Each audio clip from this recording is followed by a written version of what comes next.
prêche la parole, sois zélé pour elle, proclame avec insistance ce message divin, peu importe que l'occasion t'en paraisse favorable ou non, qu'il soit bien ou mal accueilli.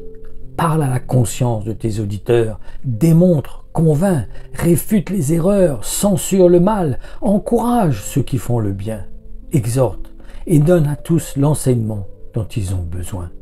Fais preuve en toutes circonstances d'une patience inlassable, car il viendra un temps où les hommes ne voudront plus rien savoir de l'enseignement authentique.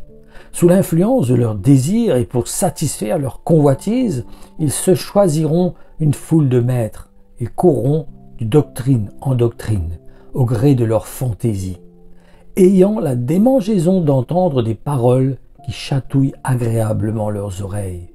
Ils fermeront leurs oreilles à la vérité et les ouvriront pour écouter des histoires fausses. Cette parole se trouve dans la deuxième lettre qui est adressée à Timothée au chapitre 4 et versets 2 à 4. Appliquons-nous, frères et sœurs, à revenir à la base, à l'évangile pur, à la saine doctrine. Ne courons pas après des paroles, des enseignements qui sont en accord avec ce qui nous convient, ce que nous recherchons personnellement. Mais ouvrons nos cœurs aux vrais enseignements de l'Évangile. Celui qui emmenait les disciples à être prêts à mourir pour Jésus-Christ, pour l'Évangile. C'était prêt à être mis en prison parce qu'il voulait prêcher ce message de l'Évangile. Pas un message qui faisait plaisir à la chair, autrement ils n'auraient pas été envoyés en prison.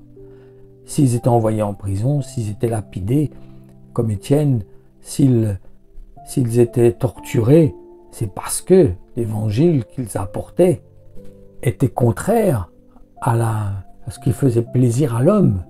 Ça contredisait toute religion, toute idée préconçue. Et cela devenait des obstacles, qui venaient des ennemis. Alors faisons attention que nous cherchions à faire que des amis. Ce n'est pas ce que l'Évangile produisait au temps des Actes des Apôtres. Ils étaient obligés de se cacher parce qu'ils étaient persécutés, parce qu'ils annonçaient l'Évangile, le véritable Évangile. Et le véritable Évangile confronte, parce qu'il emmène les gens à reconnaître leurs péchés, il emmène les gens face à la lumière, à reconnaître leurs conditions. Revenons à l'Évangile pur, revenons à la saine doctrine. Voyons comment les apôtres partageaient l'Évangile. Qu'est-ce qu'ils communiquaient?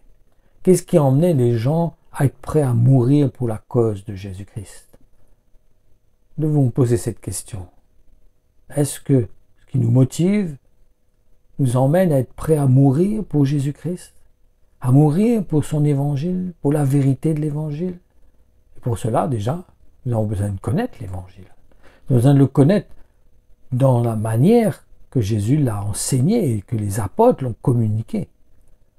Nous avons besoin de revenir à la base et ne pas emmener l'Évangile actuel par rapport à l'esprit du monde. Comme si on voudrait que ça soit un message qui plaise à tous. Non, le message de l'Évangile obligatoirement va nous emmener à être confrontés, va nous emmener à être persécutés, c'est normal. Si on n'est pas persécuté, c'est que je ne communique pas le véritable Évangile. Je communique un Évangile que j'ai accommodé, que j'ai mis à la portée de tous, soi-disant pour gagner le plus grand nombre, mais cela ne produit pas l'effet que produisait l'Évangile dans les Actes des Apôtres.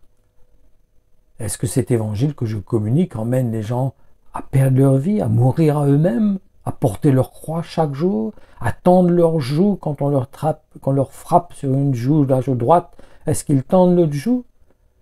Est-ce qu'ils défendent l'Évangile à tout prix, sans faire de compromis?